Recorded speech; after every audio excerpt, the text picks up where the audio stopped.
여러분 반갑습니다. 사회복지 법제론 오늘 첫 번째 수업을 시작하겠습니다. 자, 법제론 우리 사회복지사 1급 국가고시 시험 보실 때에 3교시에 보는 영역 중에서 맨 마지막 영역이죠. 그러니까 1급 시험을 보실 때 이제 맨 마지막으로 보시는 시험입니다. 처음 시작이 인간행동과 사회환경이라고 한 다음에 이제 마지막은 사회복지 법제론인데, 법제론 굉장히들 어렵게 생각하세요. 실제로 죄송한 얘기지만 점수도 잘 나오질 않습니다.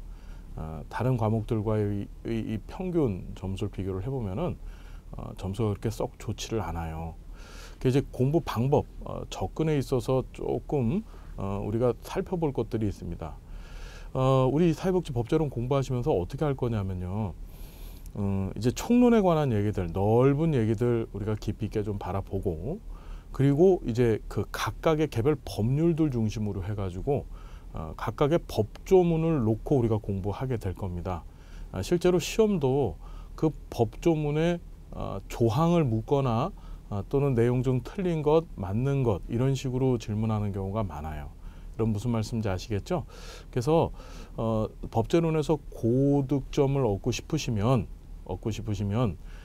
법조문을 많이 눈에 익혀갖고 가셔야 됩니다. 법조문을. 무슨 말씀인지 아시겠죠? 법이 굉장히 많아요. 한 30여 가지 정도 되는 법들을 보셔야 되는데, 이렇게 부탁드리건데 법제론은 단순간에, 그러니까 짧은 시간을 두고 공부하신다 생각하지 마시고 법조문들을, 각각의 법조문들을 여러 시간에 걸쳐서, 많은 시간에 걸쳐서 반복적으로 이렇게 익혀두시는 게 굉장히 유리합니다.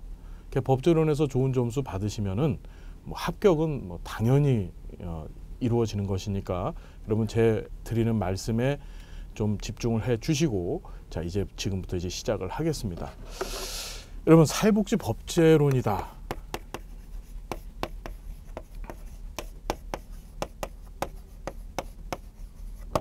자, 우린 법을 지금부터 공부할 거예요. 법. 자, 법이 무슨 뜻입니까? 한자로 쓰면 이렇죠. 이제 물수변에 갈 거자입니다. 그러니까 말 그대로 풀이를 한다면 물 흘러가듯이 뭐 이런 뜻이겠죠. 그러니까 세상 사람들 사는 데는 어떤 이치, 순리, 그렇죠. 정해진 그 법도라는 것이 존재하죠. 그렇죠. 세상의 모든 이치에 어긋나지 않게 그 순리에 수긍하도록 만들어진 인간들 사이의 규범, 그러니까 사람들만 지키는 거죠, 이건요. 그러니까 인간들 사이에 강제화된 규범, 그걸 우리는 법이라고 합니다. 이 법의 내용은 절대로 순리나 이치에 위배되지 않아요. 반드시 인간 삶의 기본적인 도리에 합당하여야만 그것이 법의 기본적인 내용입니다. 그래서 법을 우리는 뭐라고 해? 물 흘러가듯이 라고 얘기를 합니다. 그러니까 여러분들이 알고 계신 법의 개념을 그대로 이해하고 그리고 법제론에 접하셔도 돼요. 그렇다면 법이라는 건 도대체 어떻게 만들어질까요? 자, 법은 뭐냐, 이런 겁니다. 많은 사람들이, 우리가 사회복지 실천론 시간에 공부하셨어요. 자, 가치라는 게 있었었죠. 가치. 가치. 이건 상당히 개별화된 용어입니다. 그래서 선호라는 말로도 바꿔 쓸 수 있다 그랬죠. 좀 뭐냐? 개인이 보기에 좋고 또는 나쁘고에 대한 생각을 우린 가치라고 얘기를 했었어요. 이것이 좋으냐, 이것이 나쁘냐에 대한 판단은 상당히 주관적이죠. 전적으로 주관적입니다. 그리고 개인에 따라서 이것이 좋을 수도 있고 이것이 나쁠 수도 있는 것이죠. 자, 그런데 이런 가치가 보편화가 됩니다. 보편화. 보편화라는 것은 뭔가요? 해당 가치에, 그러니까 어떤 가치가 있다고 한다면 그 가치를 숭앙하고 그 가치를 존중하는 집단, 무리들이 등장을 하게 돼요. 그렇죠. 우리가 이전 사회복지 실천론 시간에도 공부하셨지만 사회복지의 기본적인 가치가 뭐였었어요? 인간의 존엄성과 사회적 배분 정의라고 하는 것이 사회복지에 있어서의 두 가지 이중 가치책이었었죠. 그렇죠. 이제 인간의 존엄이나 또는 사회적 배분 정의를 숭앙하는, 그것을 존중하는 무리들, 집단들이 발생하고 그들이 그 무리와 집단 내에서 그 가치를 보편화시킵니다. 즉 일반화시키는 거예요. 그럼 그 순간에 그것이 뭐가 됩니까? 이제 윤리가 되죠. 우린 윤리를 다른 말로 이제 도덕이다라고도 얘기를 합니다. 자, 보편화되어진 것, 즉 가치가 보편화되어진 것을 우리는 뭐라고 한다? 윤리다라고 얘기를 했었어요. 윤리는 어떤 개념이었었습니까? 예, 옳으냐 또는 그르냐, 즉 틀리다의 개념이라 그랬죠. 무슨 소리냐면 윤리적 잣대가 하나 들어서고, 윤리적 잣대가 들어서고, 이 잣대 안에 있으면 옳은 것이고 잣대 바깥에 있으면 어떻게? 예, 그른 것이 돼버렸죠. 잣대 안에 있으면 옳은 것이고 잣대 바깥에 있으면은 그르다, 즉 틀리다가 돼버립니다. 이해되시죠? 그래서 우리 예를 들어서 사회복지사 집단, 그러니까 사회복지를 직업으로 하고 있는 그런 사회복지사 집단에서의 이런 윤리적 잣대는 대표적인 것이 윤리 강령이 있었다 그랬잖아요. 그렇죠. 그래서 대부분의 전문가 집단들은 다 이런 보편적인 윤리를 실행하기 위한 잣대들을 다 가지고 있더라. 그것이 바로 윤리 강령으로 표현되더라. 자, 그런데 이 윤리라는 것은, 윤리 도덕이라는 것은 강제화되지 않아요. 그렇죠. 그러니까 지키지 않는다고 해서 그것이 이 윤리적 잣대 안에 꼭 들어와서 올바르게 행동을 해야 되느냐, 그것이 강제화되어져 있지는 않습니다. 즉 그렇지 않아도 문제가 되지 않는다는 얘기죠. 자, 그래서 등장하게 된 것이 바로 법이죠. 법은 뭡니까? 이런 보편화된 가치, 즉 윤리를 가지고서 그걸 어떻게 합니까? 강제화시킨 거예요. 반드시 해라, 해야만 한다, 하지 않았을 경우에는 거기에 따른 벌칙도 존재를 하게 되죠. 어떤 얘기인지 여러분 이해가 되시죠? 자, 그래서 가치가 보편화돼서 윤리를 만들고, 이 윤리가 어떻게 강제화돼서 뭐가 됐다? 법이 됐다. 즉 이 법안에는 이 법을 준수해야 될 사람들, 그러니까 보편적인 국민들이 되겠죠. 그 국민들의 보편적 윤리와, 그렇죠, 윤리와 그리고 보편적인 가치가 어떻게 내포되어져 있다라고 생각하셔도 됩니다. 자, 우리 교재를 보시니까 법의 개념에 대해서 막 얘기가 많이 나와 있어요. 뭐 사회규범은 인간의 사회생활에 대한 당위다, 즉 반드시 해야 될 것이다. 그렇죠. 지켜야 할 것을 뭐 규정으로 하고 있고, 뭐 쭉 나와 있는데 밑에 5번 보시면은 법은 어떻다? 강제성을 띄었다. 이 법의 가장 중요한 핵심이 바로 이 강제성이라는 거예요. 예. 지키지 않으면은 거기에 대한 처벌이 존재하죠. 그래서 법은 도덕이나 관심 등의 사회 규범과 달리 강제성을 가지고 그에 따라 법을 위반한 사람은 강제적으로 뭘 받는다? 처벌을 받게 된다. 윤리는 그렇지 않거든요. 위반하였다고 하여도, 즉 윤리적 잣대에 어긋났다 하였더라도 그것 때문에 처벌당하지는 않습니다. 하지만 법은 반드시 처벌을 당하게 해놨죠. 뭐 법의 기능도 편안히 읽어보십시오. 사회 질서를 유지하고 분쟁을 해결하고 공공의 선, 그렇죠. 그러니까 많은 사람들이 이것이 옳다, 바람직하다라고 얘기하는 것을 우리는 공공의 선이라고 했었죠. 예, 그것을 실현하고, 그리고 인간의 권리 보장도 법으로 하더라. 뭐 법의 목적 똑같은 얘기들 나와 있는데 한번 읽어 보십시오. 자, 여기서 중요한 거 별로 없어요. 그냥 다 이렇게만 기억하시면 되고요. 자, 법의 일반적 체계를 한번 볼게요. 자, 보면 뭐 자연법이라는 게 있습니다. 인간의 본성에서 유래해서 시공간을 초월한 영구불변의 초월적인 뭐 자연헌법이다. 뭐 자연 현상에 의해서 발생되는 것, 인위적인 영향을 전혀 받지 않는 법규범이다. 우주의 존재 질서를 규율하는 보편타당한 것이다. 정의의 개념을 개념으로 하기 때문에 법의 근원이 되어진다. 자연법이라는 거, 우리 아까 법이 뭐라 그랬습니까? 물 흘러가듯이. 그렇죠? 물이 지나가듯이.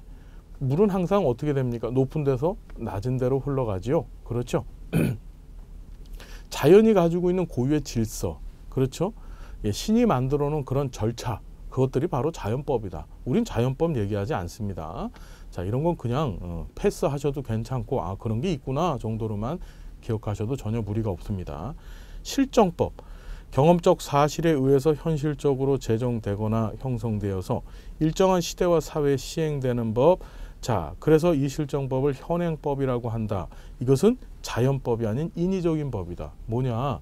인간이 사회 질서 유지, 사회에 대한 일정 부분의 통제, 그렇죠, 권익 보호, 아까 말씀드렸던 어떤 정의의 실현, 이런 다양한 목적을 갖고 어떻게 인간이 의도적으로 만든 법, 이것이 바로 현행법, 바로 실정법이라는 겁니다. 자, 실정법의 종류 두 가지가 있다. 국내법, 국외법. 다시 국내법, 국외법. 자, 국내법은 한 국가에 의해서 제정 또는 승인되고 그 국가의 주권이 미치는 범위 내에서만 행해지는 법, 그래서 국가법이다 라고도 한다. 우리 국내법은 말 그대로 국내, 이 나라 안에 있는 국민들에게만 또는 이 나라 안에 살고 있는 사람들에게만 적용되어지는 법을 국내법이라고 얘기하는 거예요. 그렇죠? 자, 국제법이라는 건 뭐냐? 명시 또는 묵시 간의 합의를 근거로 하여, 자, 미줄급니다. 국제사회에 있어서 국가 간 사이를 규율하는 것이다. 국가 간 사이를 어떻게 규율하는 것이다. 자, 사회복지 관련되어서 이제 사회복지와 관련되어서 국내법, 국제법이 있습니다. 우리도. 그렇죠. 그래서 국제법에는 대표적인 것들이 이제 협약 같은 것들을 공부하실 거고요. 그 다음에 대부분의 우리가 앞으로 공부할 내용들은 전부 국내법들이죠. 그렇죠. 예. 그러니까 그렇게 기억해 두시고, 공법, 뭐 사법, 사회법이 있는데, 공법은 공적인 생활 관계를 규율하는 법이다. 뭐 헌법, 형법, 형사소송, 민사소송, 행정법 이런 것들이고, 사법은 사적인 생활 관계 규율하는 법, 민법이나 상법 등이 있다. 그러니까 쉽게 얘기하면 개인과 개인 간에 대한 규율하면 그게 사법이고, 그 다음에 국가와 개인 간의 규율, 뭐 이렇게 생각하시면 그걸 공법이다 생각하셔도 전혀 무리가 없다. 자, 중요한 건 사회법이라는 거예요. 사회법.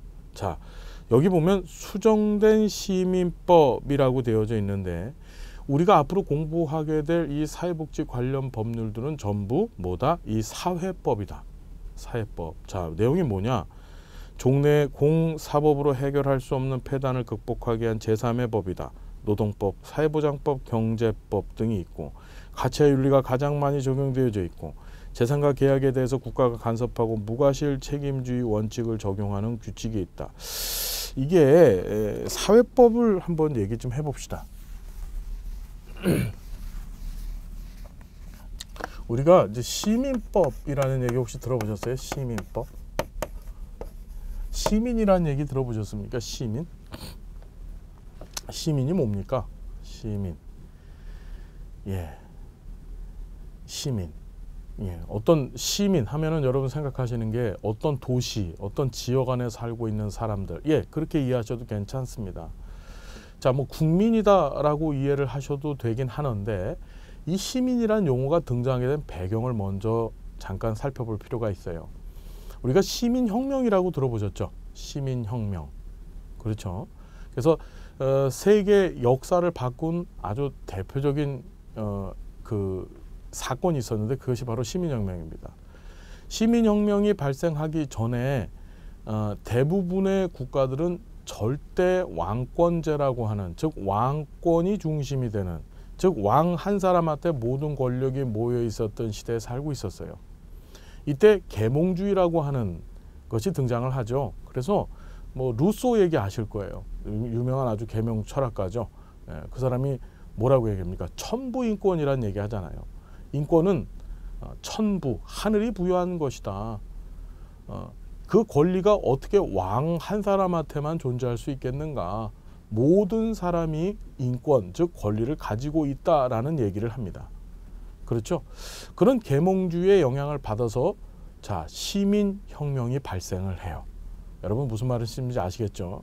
그래서 역사적으로 세 가지 거대한 시민혁명이 있었었죠. 첫 번째가 영국에 있었던 명예혁명이 있었었고, 두 번째가 미국에서 독립혁명이 있었었고, 세 번째가 마지막 혁명, 이제 프랑스 대혁명이 1789년에 있었습니다. 세 가지 시민혁명을 경험하게 됩니다.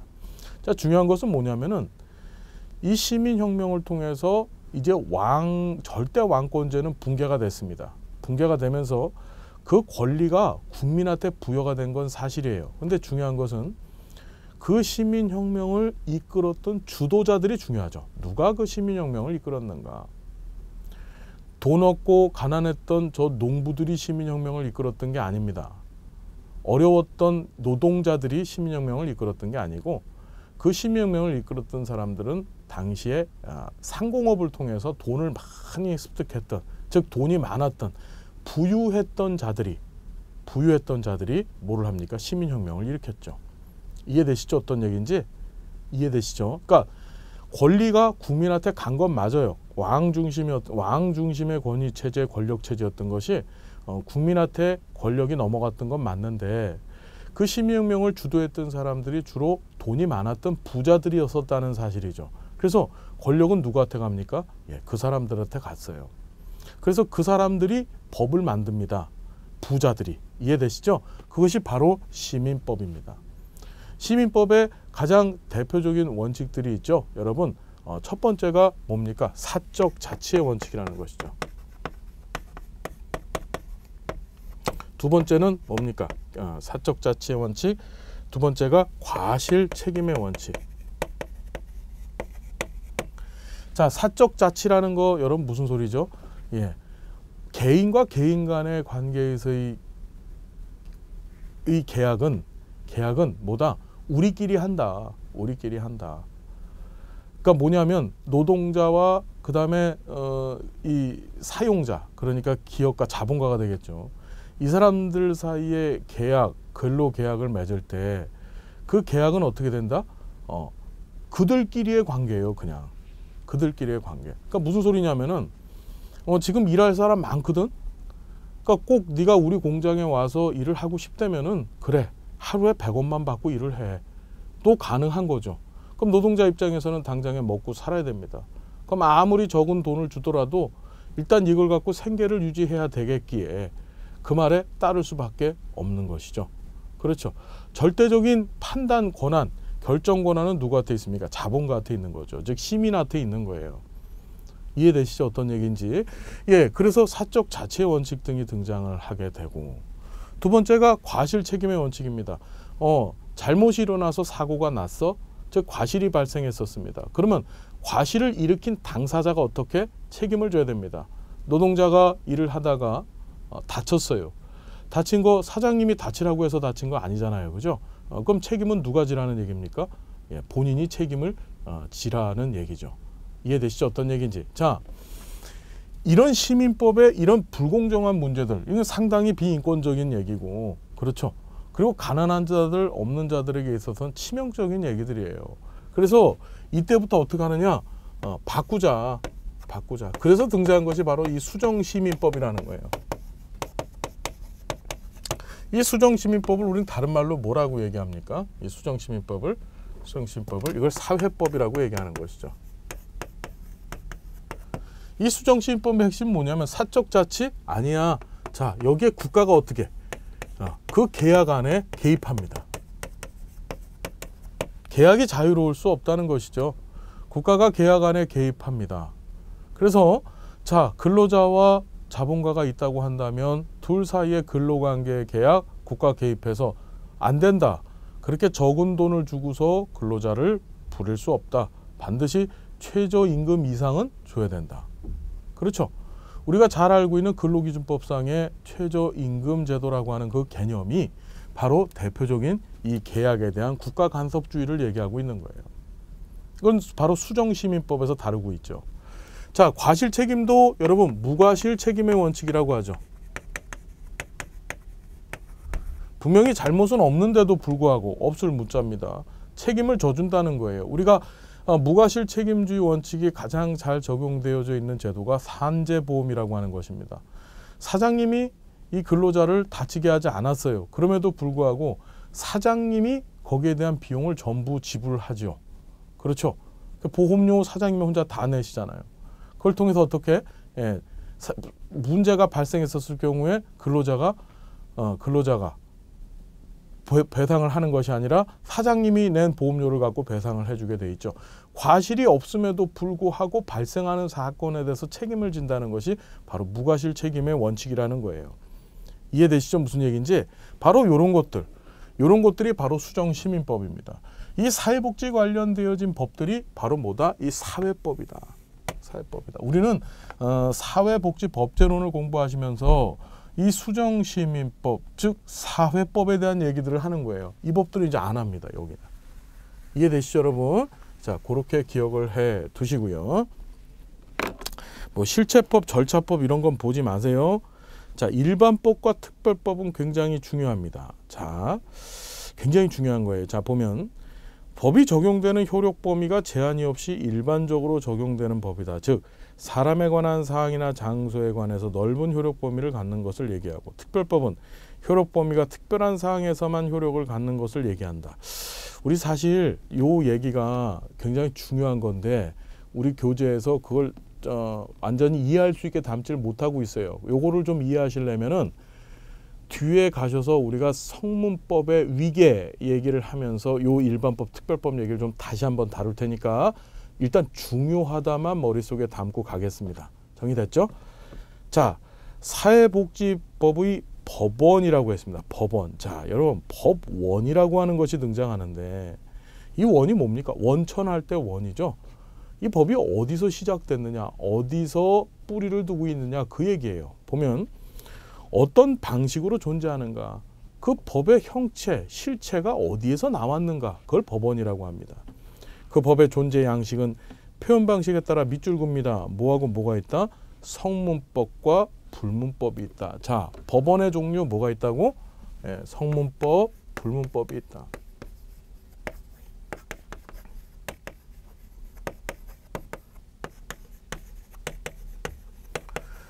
자, 성문법이라는 얘기 뭡니까? 문서로 만들어져 있다는 얘기고, 불문법이라는 건 아니 불자입니다. 그래서 문서로 만들어 있지 않다 이 얘기예요. 아주 단순한 얘기들입니다.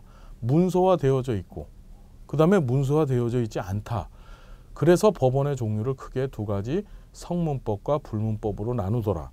자, 보시니까 사회복지법의 법원이란 사회복지와 관련하여 그 급여 서비스의 내용 서비스를 제공하기 위한 조직 관리, 감독 기준이 되는 법률 등에 의해서 어떠한 형식으로 표현되는 것을 말하는 것으로 사회복지법의 원천과 존재 양식, 즉 어디서 시작됐고 어떤 모양으로 시작됐는지에 대한 이야기를 담고 있더라. 자, 여기서 건질 거, 법원은 두 가지다. 성문법과 불문법이 있더라. 그거만 알면 됩니다. 자, 성문법으로서의 법원. 자, 교재를 보니까 성문법으로서의 법원이 있고, 그 다음에 쭉 넘어가니까 불문법으로서의 법원이 있어요. 그죠? 보이시죠? 자, 다 중요합니다. 굉장히 중요하고 시험 문제 잘 나와요. 자, 성문법은 문서화되어 있다는 얘기죠. 그렇죠. 그렇죠. 글로 표현이 되어져 있습니다. 우리나라는 기본적으로 성문법주의를 채택하고 있어요. 이해되시죠? 자, 성문법은 법의 위계, 법의 종류를 가지고 있어요. 법의 종류를 갖고 있는데 그걸 맨 위에서부터 밑으로 나열을 하면, 자, 맨 위에 뭐가 있냐면 헌법이라는 것이 있습니다. 뭐가 있다고? 헌법. 뭐가 있다고요? 헌법. 두 번째 뭐가 있습니까? 법률. 세 번째 뭐가 있어요? 명령. 지금 성문법 얘기하고 있는 겁니다. 헌법, 법률, 명령. 그 다음에 조례. 그리고 밑에 규칙. 자, 다시 외워봅니다. 헌법, 법률, 명령, 조례, 규칙. 다시 한번. 헌법, 법률, 명령, 조례, 규칙. 이게 성문법의 5가지 법 구성이에요. 자, 여기 보시면은 이 명령, 조례와 규칙이 있는데 이 두 가지를 묶어서 우리는 뭐라고 하냐면 자치법규라고 얘기합니다. 조례와 규칙을 묶어서 뭐라고 해? 자치법규라고 얘기하더라. 자치법규라는 건 뭡니까? 지방자치단체 또는 지방의회에서 제정하였다라고 하여서 자치법규라고 얘기를 하는 거예요. 자, 이게 성문법이다. 지금부터 내용을 봅니다. 보면 성문법으로서의 법원, 헌법이 있죠. 맨 위에. 헌법이 무슨 뜻이에요, 여러분? 헌법. 이게 한자로 법헌자의 법법자입니다. 그러니까 헌법을 우리말로 번역한다면은 법 중에 법이다 이런 뜻이죠. 법 중에 법. 자, 보면 국가와 국민 간의 권리와 의무에 관한 기본적인 법인데 국가의 밑줄 긋습니다. 최상위법이다. 국가의 기본 조직, 통치작용, 국민의 기본권 등을 이 법에서 규정하고 있고, 헌법 규정은 사회복지 관련 하위 법규의 존립 근거인 동시에 재판 규범으로서의 효력도 갖고 있다. 그러니까 우리가 헌법재판소에서 헌법재판도 하죠. 자, 1919년 여러분 독일의 바이마르 공화국이 헌법 제151조에서 생존권적 기본권을 명시해서 사회복지법의 기본 근거가 되었다. 요건 상식으로 하나 기억합시다. 1919년 우리나라에 3.1 운동이 있었던 해였었어요. 그죠? 예. 그때 독일의 바이마르 헌법이라는 데서 최초로 생존권적 기본권. 자, 우리는 이제 대단히 중요한 용어를 배우는데 이 생존권이라는 거 배울 거예요. 이 생존권이 바로 우리 헌법에서 보장하고 있는 복지권으로 생각하셔도 됩니다.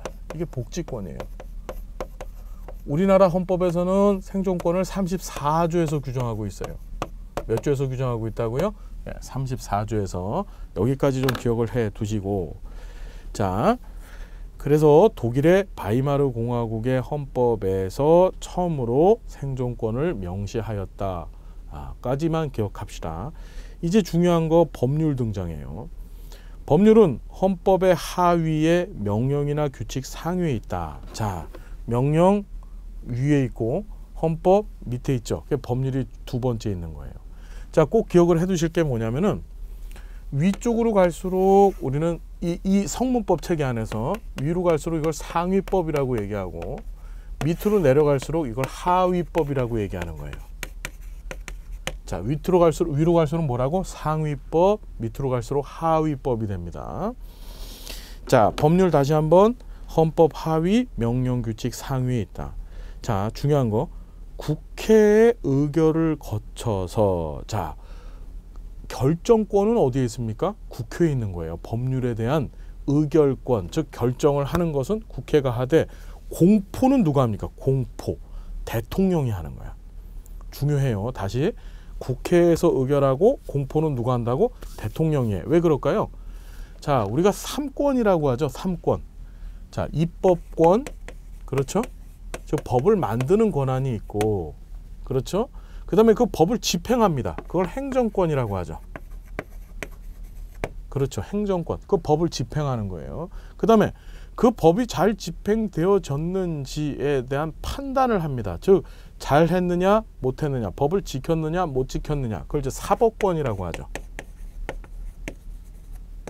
이렇게 3권은 서로 분리되어져 있으면서 또 상호 견제하게 되어져 있잖아요.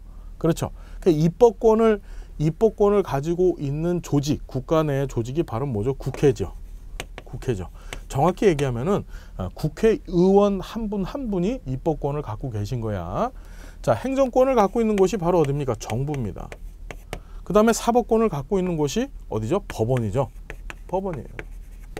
그렇죠. 그래서 국회에서 제일 높으신 분, 입법권을 수행하는 이 국회에서 제일 높으신 분이 바로 누군가요?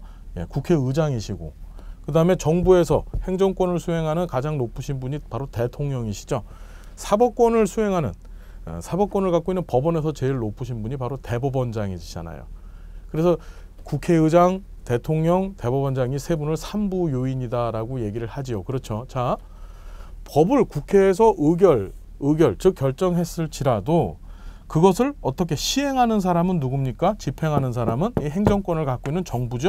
정부의 수장인 대통령이 어떻게, 나는 이렇게 시행을 하겠습니다라고 공포하는 거예요. 그래서 다시 한번 국회가 의결하고 대통령이 공포하더라까지 기억을 해 두시고, 우리나라 헌법 52조에는 자, 국회의원과 정부가 법률안을 제출할 수 있다고 명시되어져 있다. 이거 되게 중요해요. 자, 의결은 어디서 한다고? 국회에서 하죠. 그런데 법률안을 제출하는 사람, 즉 이러이러한 법률을 만들자라고 하는 주체는 두 군데야. 그 첫 번째가 뭐냐면은 국회의원들이 발의를 해요. 이걸 발의라고 해. 법률안을 내놓는 것을 발의라고 얘기하는데, 발의는 크게 두 군데가 할 수 있다. 뭐냐면 의원들이, 국회의원들이 발의하는 것을 의원 발의라고 해요. 의원들이 발의를 합니다. 이런 법을 만들어야 되겠다라고 의원 발의를 해요. 그래서 이거를 의원 발의 또는 의원 입법이라고 해요. 의원 발의 또는 의원 입법. 자, 두 번째 누가 할 수 있느냐 하면은 정부가 합니다. 정부에서 입법을 해요. 정부에서 이런 법을 만들어야 되겠다라고 입법을 할 수 있습니다. 다시 한번, 법률은 의원이 발의하고 정부에서도 발의를 할 수 있다. 그래서 의원 발의 또는 의원 입법, 그 다음에 정부 입법 두 가지가 있더라. 기억하십시다. 이것이 결국에는 어떻게 된다? 국회에 의결을 거쳐야 된다는 거. 국회에 의결을 거쳐야 된다는 것은 동일하되 이 중간의 과정은 좀 틀려요. 중간의 과정은 좀 틀립니다. 여하튼지 간에 입법 조치, 즉 발의 조치는 두 군데가 할 수 있다. 어떻게 국회의원이 할 수 있고 그다음에 정부가 할 수 있다. 국회의원이 하는 것을 의원 발의 또는 의원 입법이라고 하고 또는 정부가 하는 것을 정부 발의 또는 정부 입법이라고 한다. 재밌는 게 영국 같은 나라, 의원 내각제 국가죠. 그 나라는 이런 정부 입법이 없어요. 정부 입법이 없습니다. 그냥 의원 발의, 의원 입법만 있거든요. 국회의원들만 발의권을 갖고 있는데 우리나라에서는 정부도 발의권을 갖고 있다라는 것까지 좀 기억을 해 두세요. 자, 여기까지 이해가 되십니까, 여러분? 뭐 이 절차들은 또 틀려요. 의원 발의 같은 경우에는 예를 들어서 국회의원이 발의를 했잖아요. 그럼 그게 각 해당 분과 소위원회를 거쳐서 소위원회를 통과하면 이제 법제사법위원회에서 자구조정을 하고 법제사법위원회를 통과하면 그러니까 법제사법위원회를 통과하면 그러면 이제 국회 본회의에 가고 본회의에서 이제 의결을 보면 그게 이제 대통령이 공포하는 식으로 진행이 되는 거예요. 의원 발의는. 반면에 이제 정부 입법 같은 경우는 절차가 좀 복잡해서 정부에서 발의를 하잖아요. 그럼 이게 뭐 규제개혁위원회를 거쳐서 국무총리 산하에 규제개혁위원회가 있죠. 규제위원회를 거쳐서 이것이 이제 관련 차관회의를 거치고 법제처라고 아시죠, 여러분? 법제사법위원회가 아니라 법제처를 거쳐서 법제처에서 다시 국무위원회를 거쳐요. 대통령이 의결하고 그리고 나서 국회로 이송이 됩니다. 무슨 말인지 이해되시죠? 그것까지는 여러분들이 모르셔도 되는데 뭐냐면은 법률 발의권을 두 군데가 갖고 있다는 것만 좀 기억을 해두세요. 됐죠? 명령은 국회 의결 거치지 않고, 자, 국회가 여기는 국회 의결이 있어야만 이 법률들은 만들어졌었죠. 근데 명령은 국회 의결을 거치지 않는다까지만 일단 기억을 해 두시고 나머지 내용들은 우리가 다음 시간에 이 명령부터 좀 진행하겠습니다. 오늘 함께 해서 고맙습니다, 여러분. 재밌죠? 예, 다음 시간 또 행복한 모습으로 뵙겠습니다. 감사합니다.